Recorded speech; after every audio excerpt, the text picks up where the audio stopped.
The meeting of Bridges and Tunnels Committee. Do we have any public speakers? We have two public speakers. The first is Murray Bowden. Oh, you're still here. I was going to say hello to you. Good to see you. Yeah, that's indicative of the way the world's changing. When you weren't looking, people, the world changed tremendously. The MTA changed tremendously, and it is absolutely a leader in transportation. Unreal. I met somebody downstairs that joined the staff recently who is an expert in the field. Expert. So everything that I've been asking about for the last 20 years, it's going to get done. I've been having some physical problems and some mental problems. I can't remember all kinds of stuff. The team that's been assembled here is absolutely spectacular. There's no other way to describe it. Board members are excellent. Operating people are excellent. Dan, all those things I talked to you about, they're going to get solved in the next short period of time. So be prepared for changes you did not expect. The MTA is a leader in transportation in the United States. You're to be complimented on the people you've hired and the changes you've made. Long Island Railroad as well. I am surprised and incredibly pleased that you're going forward as well as you are. I won't be around. Physically, I look okay, but I got this thing to hold my shoulders up, and my mind isn't working well. And that bothers me because I'm aware of it. So this is now in your hands. It's in capable hands. This board is really good. I don't want to go over my time.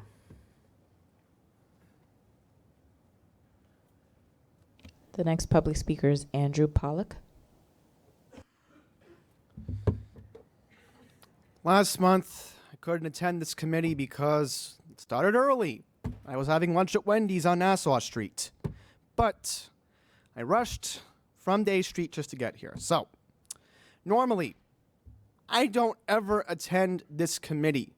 But when I see an issue with an MTA bridge that needs to be addressed, particularly from my dad, I have to bring it up to everybody here. So, this is an issue that happened back on September 29th. This was right around Rosh Hashanah.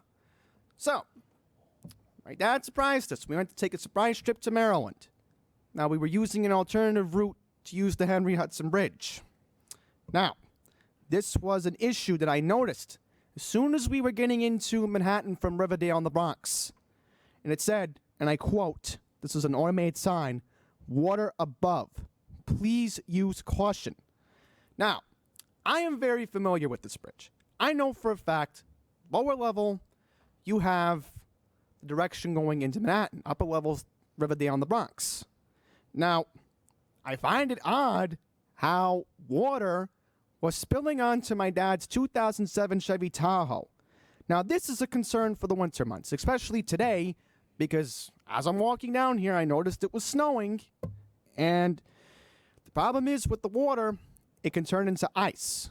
So whatever water is being used, it needs to be dispersed of during the winter months. If you want to use it in the spring, summer, fine, I don't care. Just make sure that the roadway isn't icy, because if it's icy, you're going to see accidents, and then motorists are going to have high repair bills just like my dad. So I hope this issue regarding the Henry Hudson Bridge can be addressed and reevaluated. That was our last public speaker. Thank you. Is there a motion to approve the minutes? All in favor? Are there any changes to the work plan? There are no changes to the work plan. All right. The Acting President DiCrescenzo will now address the committee charter. Thank you, Madam Chair. Just a quick mention, we provided in the MTA-B&T committee charter in the materials for your review in advance of the Corporate Governance Committee meeting, which meets in December. The Corporate Governance Committee will review and approve all committee charters. and Bridges and Tunnels does not have any recommended changes at this time. All right, would you like to continue with your remarks? Yes, thank you. So good afternoon and welcome to the November MTA Bridges and Tunnels Committee meeting. I'd like to start off by addressing on Sunday, November 3rd, the Verrazano Narrows Bridge was host to the start of the 49th annual New York City Marathon. Bridges and Tunnel employees played a key role in planning, setup, and security for more than 54,000 athletes from 129 countries participating in this event. MTA Bridges and Tunnels work closely with the New York City Roadrunners, city, state, and federal agencies, including the New York City Police Department, the New York National Guard Joint Task Force Empire Shield, the New York State Police, and the Department of Sanitation to provide a memorable and safe event for all. As a picture is worth 1,000 words, so don't take my word for it, I'd like to show a quick video put together by MTA Technology of the New York City Marathon.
I was there somewhere in one of those, but I wasn't running. I was on the plaza.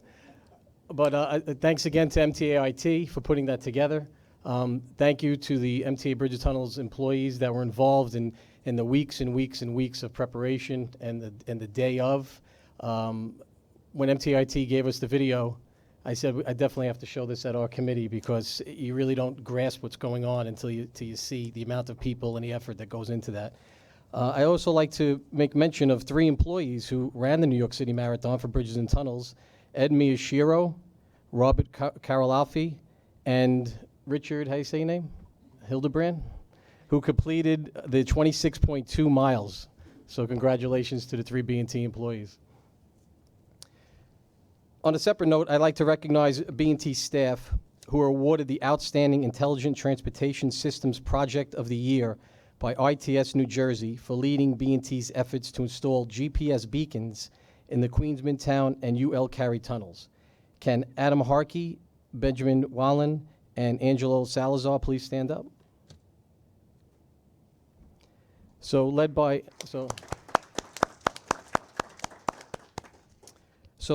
Adam, this team from B&T collaborated with the Port Authority, a leading navigation app company, and B&T departments, which included maintenance, engineering, and law, to provide continuous GPS functionality inside the Bridges and Tunnels tunnel facilities. I commend this team and others too numerous to mention for implementing this innovative technology solution to better serve our customers and to improve our operations. Congratulations again.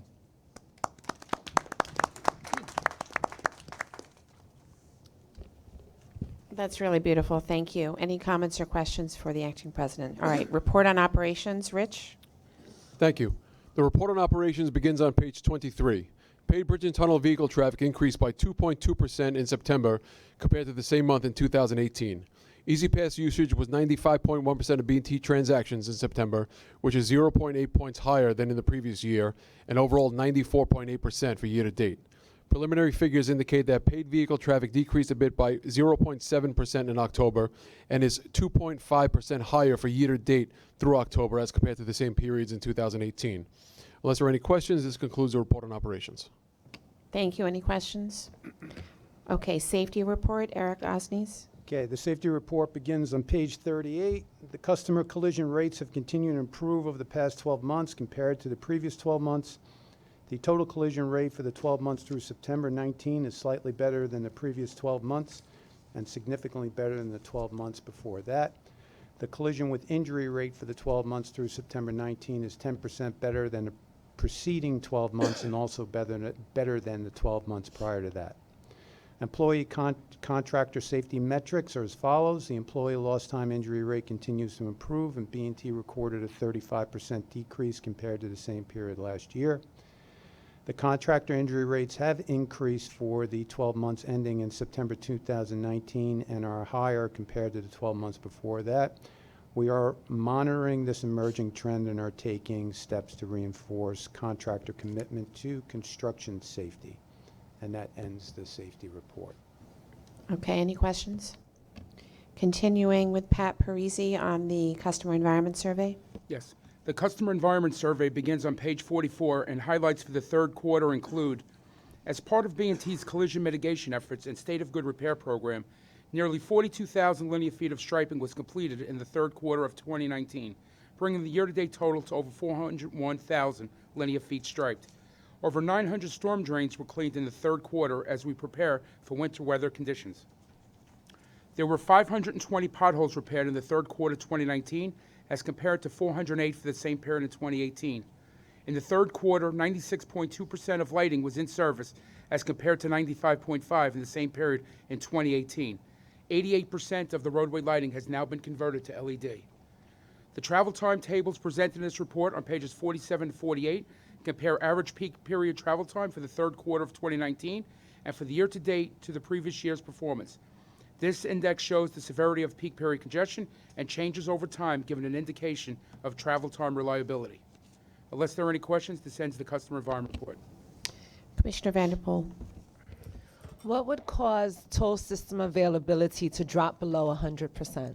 Well, what that is each one of our gantries has a lane under it, multiple lanes. So any time over the 24-hour period, we take it down to do it maintenance on it during the middle of the night. Usually it's always off peak, and it's during the night. So if it says 99.6, there may have been 1 hour over the past month that it was done to clean lenses and routine maintenance. But you'll very rarely, if ever, see it during the day. All right, thanks. Commissioner Mack. I congratulate you and Dan and the team. I travel the bridges and tunnels every day, sometimes twice or 3 times a day, back and forth. And the pothole repair is excellent. The safety is terrific. Rich, you're doing a great job, and keep it up. And Dan, you got a good team. You're looking over it. And all I can say is thank goodness for this team. It certainly is an improvement from years past. Thank you, Commissioner. You said it, we have a great team. All right, anything further? Proceeding with the financial report, Dora Abrams. Okay, I will now provide an overview of October financial results. The full financial report will be provided to the committee for the December meeting. At $978 million year-to-date through October, support to mass transit was nearly $25 million higher than the mid-year forecast. October year-to-date toll revenue was $1.732 billion, which was below forecast by just 0.2% or $3 million. And operating expenses were $419 million, which was below forecast by 5% or $22 million. The favorable expense results include lower overtime costs. Overtime through October was $21 million, which was 7% or $1.6 million below forecast. Unless there are any questions, this concludes my report. All right, any questions? Thank you. And the capital program status report, Joe Keen. The capital program status report begins on page 57 of the committee report. In October 24, task level commitments were made with a total value of $54.6 million in our core capital program. The most significant commitment made was a design build contract for construction of bridge fender protection and fire standpipes at the Bronx Whitestone Bridge, valued at $18.6 million. In addition, the design build, operate, and maintain contract for the Central Business District tolling program was awarded with a capital commitment of $272.1 million. Year-to-date capital program commitments totaling $273.5 million have been made against a planned year-to-date value of $523.9 million in core capital commitments. To date, B&T has exceeded its goal for a number of commitments awarded. Proposals received for pending commitments continue to be favorable against budgeted values. We anticipate awarding all of our remaining major program commitments while realizing significant good bid savings in the 2015-19 capital program. In terms of completions, there was one additional completion made in October, bringing overall year-to-date completion values to $167.4 million, which represents 84% of our overall 2019 year-end goal of $198.3 million. The remaining project completion plan for 2019 is on track to be completed by year-end. Unless there are any questions, this concludes the capital program report. Thank you. Any questions? All right, continuing to, did you have a question? Continuing to procurements, Lynn Gore. Procurements start on page 65. There are no non-competitive procurements or ratifications. There are 4 competitively solicited awards this month. The first award is for design build services for electrical upgrades at the RFK Bridge and the negotiated amount of $29.3 million. The second is personal service contracts for miscellaneous intelligent transportation systems and operation systems design services on an as-needed basis in the aggregated amount of $10 million. The third award is a personal service contract for an independent safety monitor for ongoing authority construction projects in the amount of $2.9 million. Lastly, there's a personal service contract for construction administration and inspection services for project TN53, rehabilitation of the approach viaducts at the Throgs Neck Bridge in the negotiated amount of $7.1 million. The total amount committed for these actions is $49.3 million. Unless there are questions, these procurements are described in the detailed enclosed staff summaries. Thank you. Thank you. Is there a motion to approve the procurements? Second? Any questions? Commissioner Vanderpool. Years ago, ITS was synonymous with a digital sign on the roadway alerting you to traffic when you were in traffic. And I'm sure many years later, there's been advances in that ITS technology. Can you just give us a quick snapshot of how it's advanced and why we need, how ITS is used effectively in our system? Just one example. One example of how we use ITS is a project called Transmit, where we installed transponders throughout the system. It relays information back and forth to different agencies, giving you weather conditions, traffic conditions over the signs and things of that nature. That's one example of ITS. Another example of ITS and what we use these contracts for is the overheight detector at the bridges. These contracts was used to do part of that design and things of that nature. So those are 2 type examples that we use ITS for. We've also added this year queue detection that allows us to have those signs that you talked about activated automatically as traffic backs up, say from the Bell Parkway and other areas. The signs will be activated to let people know to stop traffic ahead as one of our mitigations to stop rear-end collisions and that type of stuff. So those are the... Great, thank you. Commissioner Law? Yes, I'd like to recuse myself from the Throgs Neck Bridge procurement involving Lero Engineers, who is a member of the LIA. Thank you. Thank you. That will be noted in the minutes. Any further comments or questions? All in favor of the procurements, leaving aside the recusal by Commissioner Law, say aye. Do we have a motion to adjourn? Motion. Second. We are adjourned. Thank you, folks.